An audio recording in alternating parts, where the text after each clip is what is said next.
Hey T-Mobile Gateway, is this an adequate work environment for you? Oh yes, this'll be fine. I can work here. Alright, that's great. Just let me know if you need anything. Okay, will do. Oh my god, are you okay? What's wrong? I don't know. I just can't work here anymore. I need to quit. I can't do that. I can't do that. That was weird. I'll get customer support on the phone. Guys, the Gateway just took off on me. Well, hello there. I am the exact same Gateway, but I can work in a better environment. Okay, good for you. Just do your thing wherever you need to do your thing, okay? Perfectly fine, sir. I have a good connection to the tower, and I can't do this anymore. I have to quit. Okay, maybe if one of you guys comes back, you want to try working on this side of the house now? That would be great. We can make that work. All right, that's fine. Yeah, this is perfect. Are you sure? You're gonna be okay this time around? Should be perfectly fine. I like it here. This is good. I have a good connection here. All right, good. Just no more freakouts. I can't take any more. Connection's very stable. This is perfect. It's fine. We're good.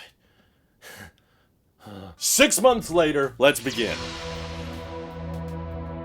So yeah, we signed up for home internet back in February, and we're not quite at the 6-month mark, but I'm ready for kind of the update video itself. If you haven't followed my previous T-Mobile internet reviews, I'll kind of give you an update that the first month was great. The speeds were around 200 to 300 down. I was typically averaging somewhere between 30 and 50 upload, and I was very happy with it. I had it right on my desk next to my computers, and then after about a month of use, the service totally died on me, and it didn't work for like a solid week and a half. It would occasionally come back online, but only for brief moments, and then it would go off again. Unable to even watch basic YouTube videos on the TV. It was just totally off. Customer support argued with me on the phone for quite a while on what the issue was, whether it was scheduled maintenance or a defect on the gateway, depending on the time of the week. They would have a different answer. Oh yeah, there's maintenance in your area, and then, oh no, there's definitely not maintenance. Something's wrong with your gateway. So they sent me a replacement gateway, and at first it was pretty bumpy. It was still unable to live stream consistently for me. But after a couple of weeks, and honestly once we moved the gateway into a different part of the house, which is further away from my computers, and the most confusing thing about this is basically we put it in the living room, and I know exactly where the T-Mobile tower is. For the sake of my own privacy, I'm not going to video the tower for you, but basically the tower is directly behind me here, and no matter where we put it in the house, we can't get like a perfect 5 bars, but we can get 4 bars on my desk, we can get 4 bars at the window in the living room. Maybe the googly eyes are what fixed it. If you think that's cute, my wife added them, and if you think that's cringy, my wife added them. And even though it's not technically closer to the tower, it's just in a different part of the house, we haven't had as many issues as soon as we moved it over there. So I'm not trying to be the troubleshoot expert here, but when I did use it for that first month and then it started freaking out and not working for like weeks at a time, I was using it on Ethernet because I just figured that would be the most optimum way to have a solid connection that was consistent for my live streaming schedule and all of the videos I was planning on uploading. And again, the gateway said it had a very good connection with 4 bars and everything, but it was more prone to having those slowdowns or those shutdowns even when I was on Ethernet. But now that nothing is on Ethernet and it's in the other room further away from my work computer, it seems to be fine, and we haven't had any issues since that last big rant video I posted. It's had great uptime. Just last night the movie we were watching buffered for like 5 seconds, but we can leave that up to chance with maybe server issues. I checked the Wi-Fi on my phone and it was fine. But yeah, I've been doing several hour-long live streams here, and I've had 0 frame drops in the past few months, and I don't even think it would necessarily be an overheating issue, because when we were first experiencing issues, it was like still pretty cool here, you know? It was like the springtime. Now we're in the heat of the summer, and we're getting several 100-degree days, and the T-Mobile gateway is not near the air conditioner in the house. It's in a pretty hot location. So I don't think it was overheating in my office. Maybe it's either just not optimized for Ethernet use for extended periods, and maybe I fried mine just by pumping too much data through that Ethernet port, or maybe my first unit genuinely was defective and this replacement one is just a luckier batch. But it definitely feels bizarre that by keeping the gateway out of my work office, it's actually able to perform better, even in here. So all of my live streaming, all of my my work is done over Wi-Fi now. Nothing is over Ethernet, and yet the connections have actually gotten arguably a bit better. The speeds are, of course, very volatile. You know, there's certain times in the week where I'll run a speed test and it'll be like 100 down and around 30 up, and later times in the week I'll run a speed test and I'll get over 500 down, but luckily the upload seems to stay pretty consistent, so still between 30 and 50. Occasionally I see it go over 50 megabits upload, which I'm very happy about because I don't really download a lot of huge files, so the download speed isn't super important to me. But with Comcast on their best plan with the highest tier I could get, it still rarely ever broke the 40 megabits upload, and this one consistently breaks it. And with Starlink, you know, at first it was around 20 megabits up, and then as the year went on, it slowly got worse as I think more people started to overwhelm the network. And right before I canceled, it was struggling to break 10 megabits upload. So I'm very grateful I went with T-Mobile, considering that's far cheaper than both Comcast and Starlink, and it's month to month. I don't have to agree to some crazy long-term contract. T-Mobile claims that their price is not intending to ever change on this, which is good, but the speeds you get are absolutely going to be dependent on the region you're in. So if you're really close to a T-Mobile tower, your speeds will probably be great, or if you're far away from a tower, it may be kind of crappy. Plus, you're also at the mercy of the internet traffic that that tower is facing that particular day, because you are deprioritized compared to actual T-Mobile phone usage. So I get the feeling that, you know, there's certain people that come into my area for different events or for work, and maybe more T-Mobile customers are the reason that some days of the week I experience lower speeds, and then when they all go home and they're not working or whatever, that's when my speeds get better. But luckily, even when the speeds are at their worst, they're still consistent and stable, and they're good enough that we can watch all the TV we could possibly want, and I can still do all of my live streaming and working. So I'll admit, after I got that second gateway and it was still kind of acting up on me, I was just about ready to cancel. Like, I was price checking Xfinity, I was looking for Comcast deals, and I was very, very close to canceling because I figured after all of these headaches and after all these long talks on the phone about troubleshooting, we're still getting issues, but that seemed to be short-lived. And I appreciate a lot of you guys for watching and giving me advice, because some of you have had T-Mobile home internet longer than I have, and you basically doubled down, and I can confirm that the location in your house makes a really, really big difference, even if it doesn't logically make sense. Like, I did not move the gateway closer to the tower. It's pretty much the exact same distance, actually maybe a little bit further, but just because it's a different place in the house, and I've even seen people say that the orientation of the gateway, like rotating it in different directions, can affect your performance. And because it's in the living room, I don't really plan on moving my office out there, but the fact that the speeds are better, even though I'm not over Ethernet, means that I guess it's worth it. So if you're on T-Mobile home internet and you're unhappy with the speed or the reliability or the performance, I highly encourage you to try moving it around in different places and finding the best place that sticks. And the other advice I will give to anyone thinking about switching to T-Mobile is, if you can avoid ordering it online, please do, because I had quite a lot of frustration trying to text and answer all of these pointless questions. What internet provider are you coming from? What's your social security number? And all these crazy questions that I had to deal with. It was like a 2-hour-long process just to order the dang thing, and they didn't even want to give me like a proper tracking number. So everyone in the comments basically corrected me and said, Drew, it's worth the drive. Go to a T-Mobile location. They will likely be able to set you up, and it's a lot faster and it's a lot quicker to just pick it up in store. So because I'm not really nearby a store, that wasn't a really valid option for me because of the price of gas and everything. But if you are near a store, absolutely make the drive, because that will save you a lot of time. And if the speeds are unreliable for you, then try different places in the household. I'm also fairly grateful for the customer service, because as annoying as it was to get different answers on the phone, I did ask for a refund for the week that I didn't have service, and they gave me that whole month for free. So just from me complaining and saying, hey, the service isn't working, they refunded me $50. So that is the type of thing you rarely see from Starlink, and honestly, I never saw that with Comcast, which both of them had outage issues. In fact, we have friends in the area with Comcast that aren't able to live stream because of how unreliable the connection has gotten. So there's even landline internet issues around here. I just live in a rural area, so that's why I'm interested in trying as many internet providers as I can, but I'm ultimately very, very grateful for the fact that we have competition and we have multiple companies kind of starting to eat in on the Comcast empire. And as soon as I saw the news that Comcast had actually had a decline in customers, I got a little bit of a dopamine hit in the brain. I was just like, yeah, we showed them. Take them down, Starlink. Take them down, T-Mobile home internet, if you can, because because monopolies are a bad thing, and Comcast absolutely has one in a ton of regions, so I think competition is accelerating them to try harder or to have better customer service or lower prices. Plus, I get 3% cash back with the Apple Card, so this is technically the cheapest Wi-Fi I can get in this location, considering after cash back, that's $48.50 a month, and I can cancel at any time. So I know it wasn't a complete smooth sailing experience, and there were some problems I reported along the way, but after 6 months, I can confidently say, thank you, T-Mobile. This is not a sponsored video. They're not paying me to say anything, but I'm very happy with the service, its price, its reliability. It just took a little bit of tinkering on my end and a couple of months to get in the right groove of things. But how's T-Mobile home internet been for you guys? Feel free to let me know down in the comments below. This is your Apple Sheep here, and I'll see you all in the next one.